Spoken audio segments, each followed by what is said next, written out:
welcome back to my channel. It's Deanna, your Esty with the bestie. This is D.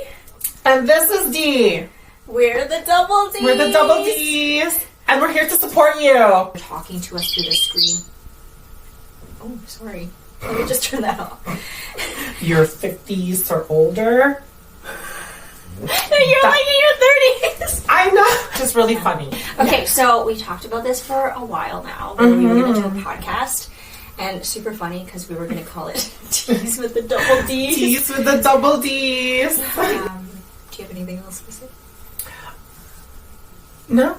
I think that's everything for...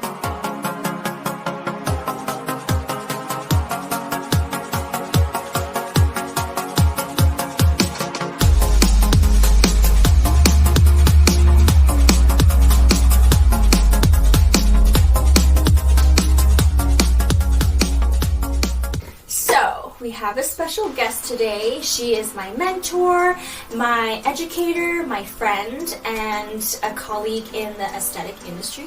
She's been in the industry for about 13 ongoing years now, and she has her own business, Marte Beauty Studio and Med Spa, and she also has been in the aesthetic schooling, the European Institute of Aesthetics, back in 2013, and then she also went to uni clerk in 2018, so she has a bit of a medical background as well, went to marketing in 2020, so now she has her business and she's back in school for medical directing. How crazy. Yes. So I know that it's so crazy to navigate all of that all at once, school, marketing, plus business.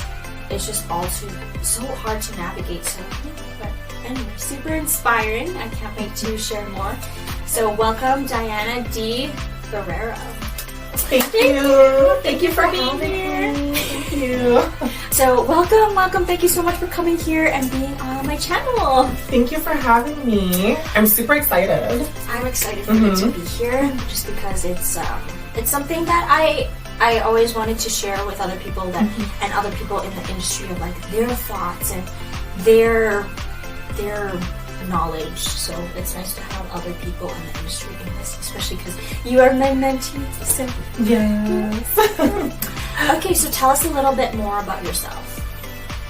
Well, basically I've been in the industry for like more than 13 years. Of course, like I fell in love with beauty, just being in cosmetology in high school.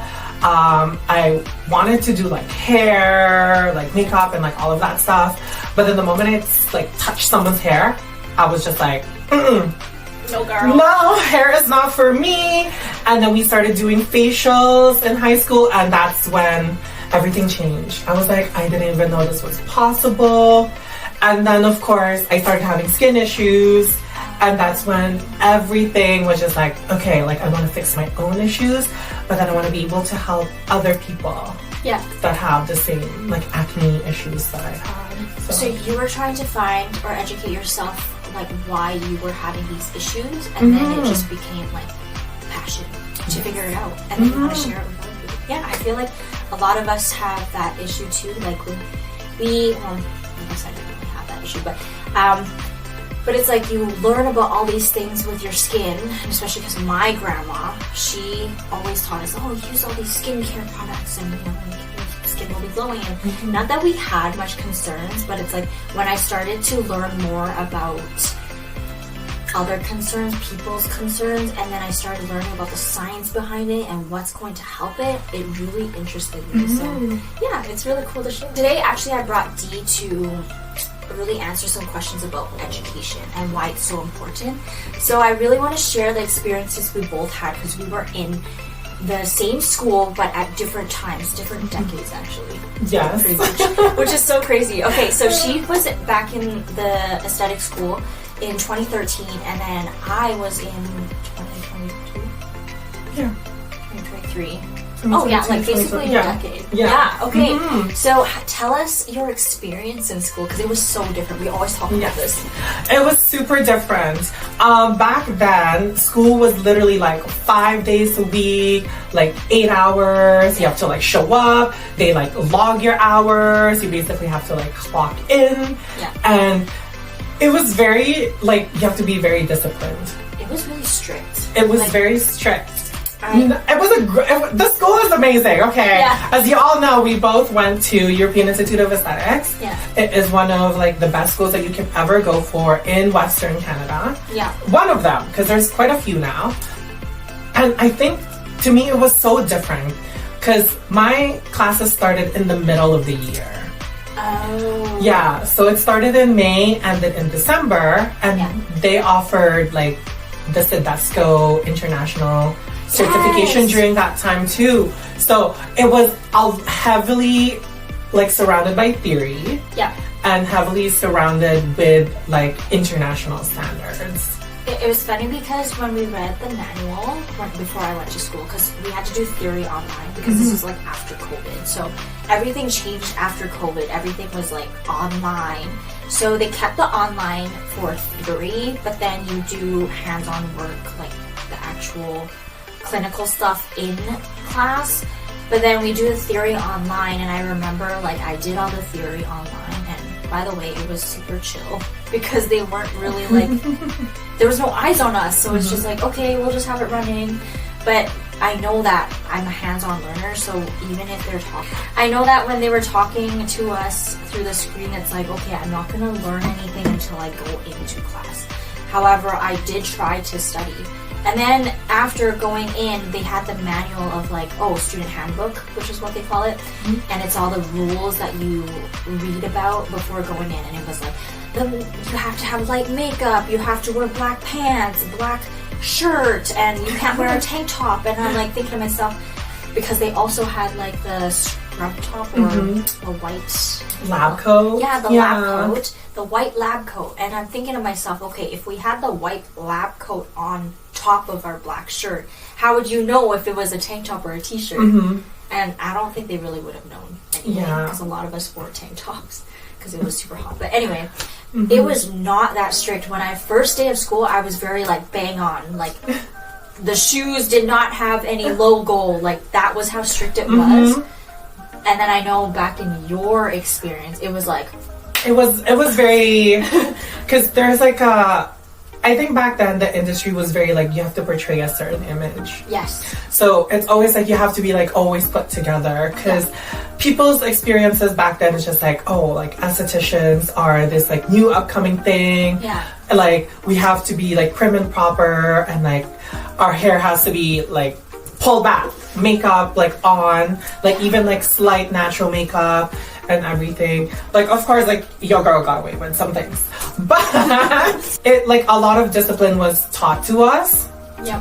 Which is like now it's pretty much very relaxed and fun. It was really fun. Yeah, I think that's where the industry should have started in the first place anyways, because I think the beauty industry is so creative. It should be more fun and it should be more inviting, because I've noticed that in the past it's like if you're not this cookie cutter Barbie skinny like type of person, like it was like a certain way. Like everyone had to be a certain way, and it was just okay, so how are, because obviously we both have our own business and stuff, so and in business they teach you like how are you unique in your own way.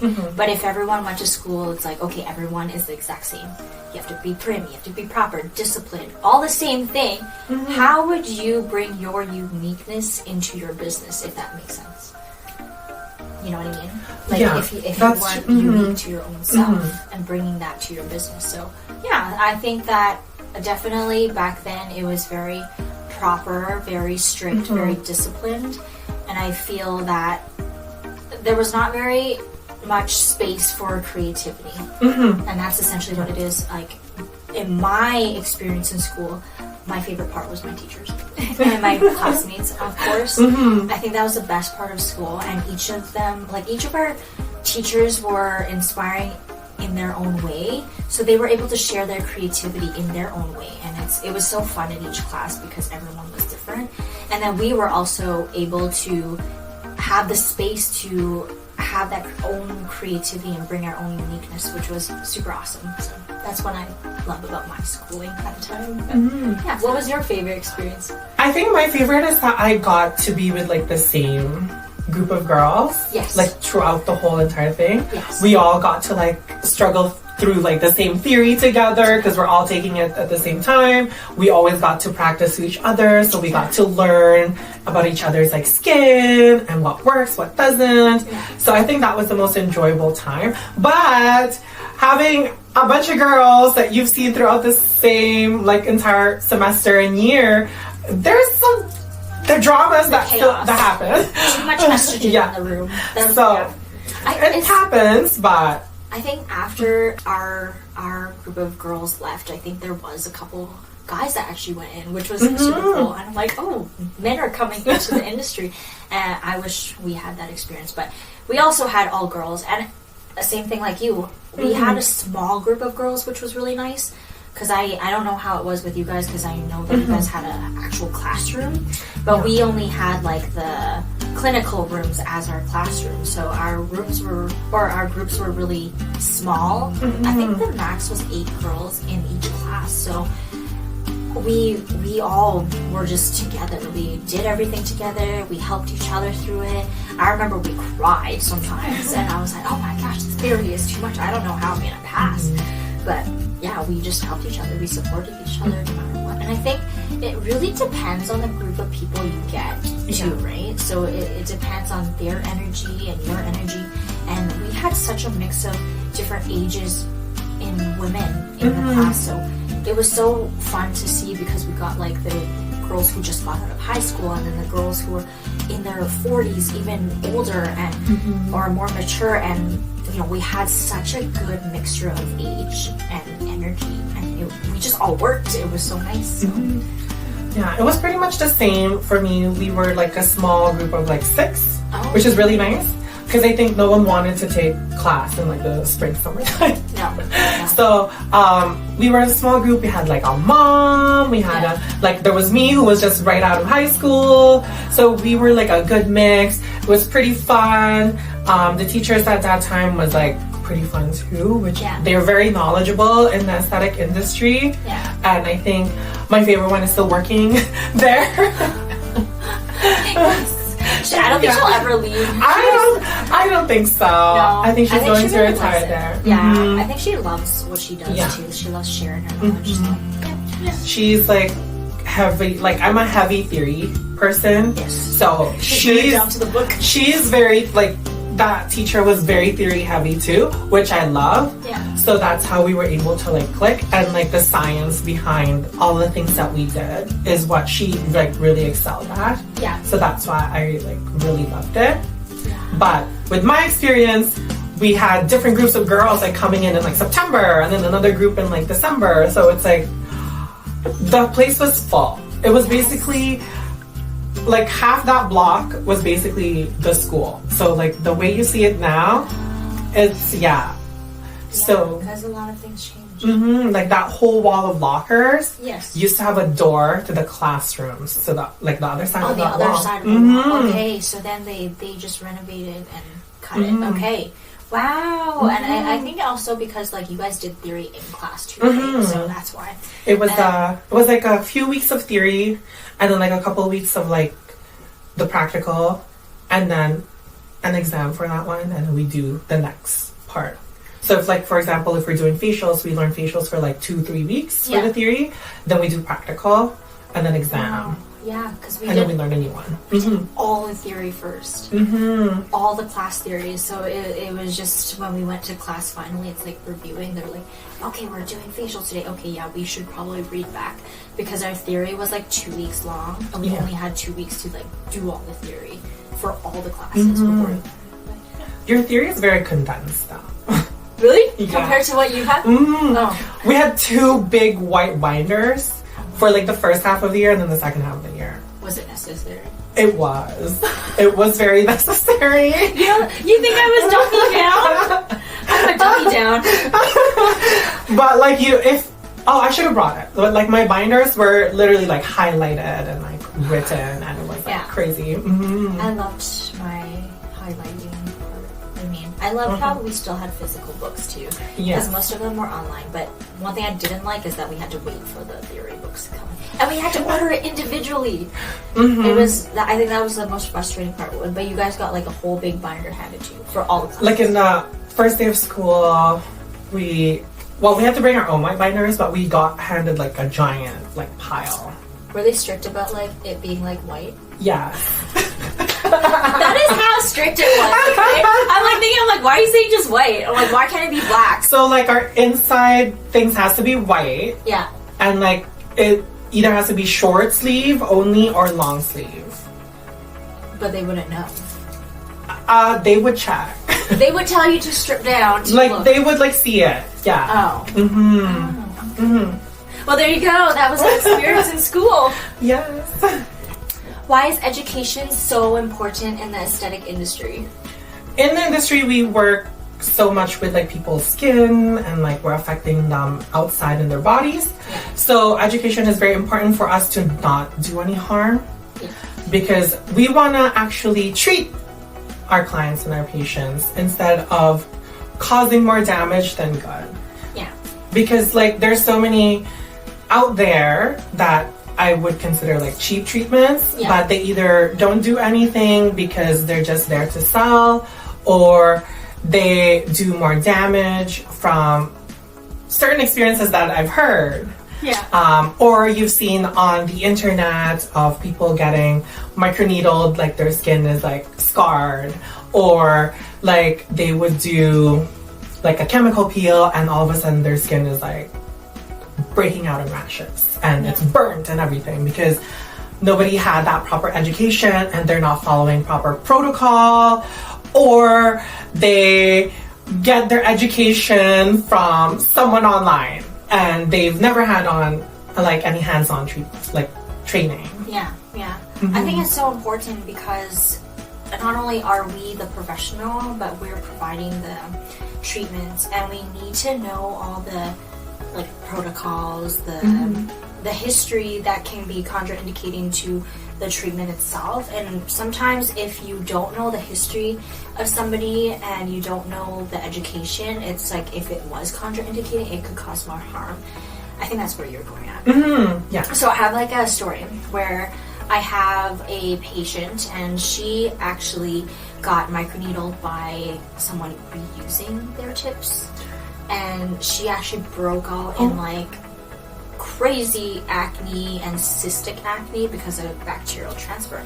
And she only found out was because she was one of the partnered businesses that it was like actually her best friend she was partnered with in the business, and she essentially just went back to clean up at the end of the day, which she normally does, to go back to check on the business and just clear up things and wipe down everything. And then she saw that one of the tips was just sitting there and drying. So she did clean it, but you know, like once you touch blood, you should always dispose it, right? So that's the thing. It's like having to educate and know the education behind it. And even if you did have the education, it's just like the integrity of a business. Yeah. Yeah. Well, plus learning about the safety and sanitation of the business is very important, and being able to update your education all the time, because the industry is forever changing. Yeah. Like the things that I've learned from many years ago are like completely different to what I learned like now from like the protocols now. So new things come out, new sciences come out, new technologies, new studies also come out, so it's always good to kind of keep up. Yeah, to modernize our education. We went to an event together, and I've went to several events now at this point, and each brand has their own machine. So they teach us about those machines, but they also teach us like the science behind each machine, which was so cool to learn. And that's what I take away from going to events like that. And even just going to events like dermatology offices. I like going to that event, not just because to support them, but it's just to like learn more from them directly, and I feel the best way to learn is to actually physically go and connect with other people. And ask questions. Yeah. Like that's one of the other things that you can do is just keep asking questions. If you can't find anything on like their website, then it's better to just contact them. Ask questions. Yeah. And if you're a client out there that wants to get treatments, and if you don't see one of these anywhere, I would question your provider if they have one somewhere, because it's very important to have an educated treatment provider. Like, especially during your consult, if you don't understand something or you want more information, if they're not able to provide that to you, then they're not properly educated to provide the treatment that you want to get. So definitely go in with lots of questions, so then you can ask them, and if they can answer it, then by all means, you know you're covered. So okay, so what is your favorite treatment to get, and what is the least favorite treatment to get? To get, well, for me, I like microneedling. Yeah. Even though, like, sometimes you don't have to do it all the time, okay? Like, usually every 3 months is good. Yeah. But I really love microneedling because of just the benefits that it gives to your skin. Collagen induction, fine lines, wrinkles, stretch marks, say goodbye to all of those, acne scarring, hyperpigmentation. That's why I really love it. I also really love performing microneedling. I don't really like performing any more nail treatments. It's very tedious. It's very tedious. It's very tiring, as well as like pedicures. Oh, feet. Yeah, I don't like feet. Don't really like touching feet. I now do like medical pedicures, which is way easier for me, as well as like on my back, because we use an electric file instead. Yeah, because then you can do like ingrown toenail braids and like nail reconstruction. So, which I do to my mom all the time because she lost one of her toenails in like a car accident. So I would like reconstruct her toe like all the time just so she has something in the summer. Oh, that's so cute. Yeah. My favorite treatment to get is probably laser. I actually really love laser. The laser rejuvenation. It's super quick, easy. We also do a serum infusion in the skin, so your skin is glowing after. You just leave. It's almost like you got a baby glow, but without like the actual pigment itself going in. It's just a serum going in, and it's glowing. So yeah, that's really quick and easy. And I also really, I don't know, I don't really have a specific treatment that I love performing. I really just love the mixture of doing all the treatments on people, just because I love the educational purpose behind it, and then just seeing results after. I love doing different things in the treatment room, so it's not the same thing over and over again, like just repetitive. Every day is different for me, so that's one thing I really love. So not necessarily my favorite treatment I love to do, just different things in the treatment room. Yeah. I feel like in this industry, your expertise kind of changes each time. Yes. Because before I was like really good at like eyebrows and like lash lifts and tints and all of that stuff. And then now it's like kind of changed into more skin. It's evolving. Yeah, it's like it kind of evolves and changes, but you never forget your like previous like expertise. True. So that's why I still enjoy doing like all of the other stuff. But now it's like my focus is like very much on the skin and like wellness and like holistic part of like your body. I guess that's like going into like the medical side of it. That's why I think same thing. Like I love the wellness side of it. It's not just like, for me, going into this industry wasn't for just, you know, the looks and the physical. It was more so the education, the mental, the emotional, the health wellness aspects of the industry. So just being able to provide all of that for other people was really important for me, because it just overall like comes back to self-care. And I think that is such a huge thing nowadays. Self-care is so important to everybody. And just being able to have your own time to do that for yourself is so important. Like balance in life. I think after like the whole pandemic happened, it's when like people realize like, oh, I need to like put my mental health first before like anything else. Yeah. What is the least favorite treatment? That for me to get done? Yeah. I like all of them. Yeah. I like all of them. I just don't like any treatments that give me downtime. Yeah. Because but that's microneedling. Well, there are some, but that's like not the type of downtime I'm talking about. Like if you get like a CO2 laser, that type of downtime, because you're literally like scarred. Yeah. Which I got done like once, and like I showed up to work with like holes on my face and scarred and everything, and everyone was like, "What happened to your face?" I'm like, "Oh, I got a CO2 laser done." I got a road rash. Yeah, I like scrubbed my face on the phone, you know, but like it's like scabs and everything. Yeah. And like the healing took forever. And like as a chronic picker, it was hard for me to pick not to pick on those scabs. So I tried really hard to like not scrub really hard when I'm washing my face or like scratch it or anything, because it did get like really itchy and all of that stuff. So it is very in-depth because CO2 hits all the way to your dermis. So. Yeah, it looks painful, to be honest. I was numb too.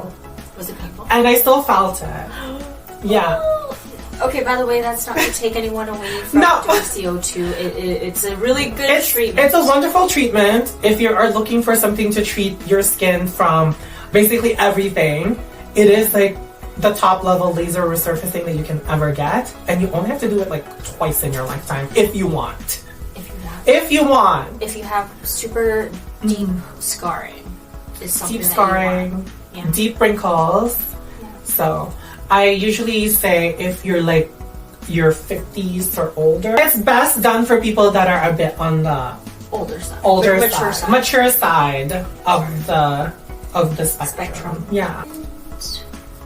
I feel like I'm the same with you. I don't really have a least favorite treatment.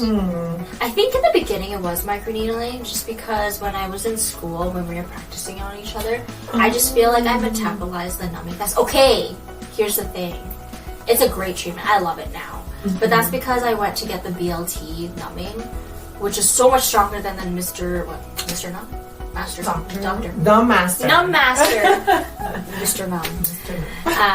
Numb Master. The Numb Master from school was not working for me. Even though we did the full 40 minutes, it's still metabolized by the time she only did half my forehead. So I was like, okay, well, I don't think I'm numbed. And then once she did the full half of my face and then the other girl did the other half, I could literally feel my whole other half. And she's like, okay, I'll try to do it faster. I'll try to do it like not in depth. I'm like, oh, we should even it out though. But it's fine. It's fine. It happens. But now that we have the BLT cream, you're numb, girl. You're fine. Anybody can do it. Yeah. Yeah. And I think it's like also really quick actually. Numbing, or not numbing. Microneedling is really quick after numbing. It just takes 2 hours because of the numbing process. Yeah. That's the only reason why. The actual treatment itself is fairly quick. 15 to 20 minutes. Yeah. Downtime is a little longer. I mean, I guess if it depends if you really care to show your face to people or not. Like, I don't care. I showed up to school with my face numbing. So she was one of the educators when I was in school back at EIE.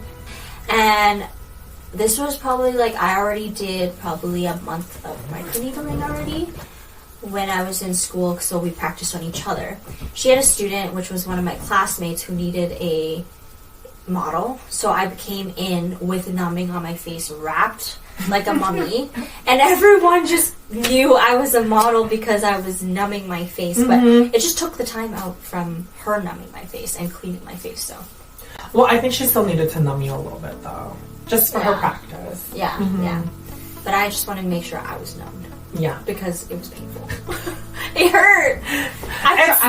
Don't be scared. It's not painful. I mean, when you're numb, you're not feeling anything. But like when the numbing wears off, you feel everything. So yeah. No. I think it was also because this side was starting to, because it wasn't numbed anymore, so it was starting to feel that airy, stingy feel. Oh yes. Which you do feel after. Well, you shouldn't feel it because the numbing usually should last 4 hours. With the BLT, at least, the numbing lasts for 4 hours, so it's not as stingy. The stingy feeling goes away during the time it was numbing. The windburn. The windburn feeling. The stingy feeling. The wind burnt. Okay, so now I have a question for Deanna here. What is like a hot take or like a controversial hot take that you've learned from and now you're like, actually, I don't think so. In school, we are educated for downtime between each treatment before we can do another treatment. And so I learned, because we do lasering at the clinic, let's use laser as an example. So laser, we can't be doing any other treatments for at least 2 to 4 weeks typically, but I learned that we actually double up with Baby Glow for laser rejuvenation, and it's the best. And we actually asked our laser company that we have, we asked one of their doctors, because they do have doctors behind, you know, like the technology that they created. And we asked them, hey, why can't we do that? Because, you know, it's not like we have pigment in it. We're just infusing serums into their skin. But you just have to use the most potent serum, if that makes sense. So it doesn't create... what's that term? What's that term? Like granulomas? Or something? Yes, granulomas. She always talked about granulomas when we did microneedling. She said, you don't want that. It's like an infection. I'm like, what? Yeah, it's like tiny little like skin tumors, I would say. Like underneath your skin. Bacteria that has transferred. So that's why we have to be careful of the serum that we use. But essentially, the laser is opening up your pores so it's more susceptible and accepting of the serum. So when you do a BB glow after, it's actually so good for you to see results, and the results actually you see right away. So well, for me, like, of course, I've learned microneedling, I've taught microneedling, and it's like the preaching of like, oh, you can't microneedle over acne. But like now, recent studies have shown that it actually helps with acne overall, like with microneedling over acne. Because you're basically opening it up like you're doing extraction. And technically, we don't change our lancets when we extract different pustules or acne pustules and stuff. It's true.